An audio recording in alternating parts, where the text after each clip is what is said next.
ఒక ఊర్లో సంక్రాంతి వేడుకలు జరుగుతూ ఉంటాయి. అందులో పిల్లలు రకరకాల గాలిపటాలతో ఆడుతూ ఉంటారు. అందులో అనన్య వాళ్ళ తాత దగ్గరికి వస్తుంది. వాళ్ళ తాతగారు కూర్చో అనన్య అంటారు.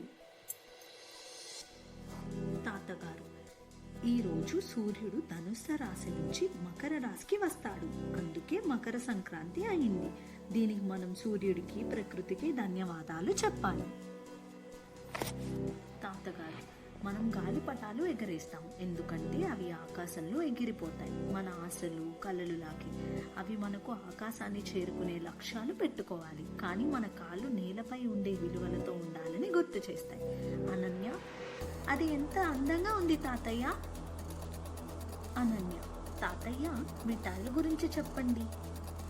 తాతగారు: మనం వాటిని నువ్వులు మరియు బెల్లంతో తయారు చేస్తాం, ఎందుకంటే ఇవి చల్లని రోజుల్లో ఉష్ణత మరియు శక్తిని అందిస్తాయి. ఇంకా వాటిని పంచుకోవడం ద్వారా ప్రేమను మరియు మాధుర్యాన్ని పంచుకోవడం నేర్చుకుంటాం. అనన్య, వీర్ ఇద్దరూ మీ గాలిపటాల మీద మీ కలలను రాయండి. వీర్: మన కళ్ళలు ఆకాశంలో ఎగురుతున్నాయి. అనన్య: సంక్రాంతి పండగ అంటే కుటుంబం, ప్రకృతి మరియు కళల గురించి. అందరికీ సంక్రాంతి శుభాకాంక్షలు.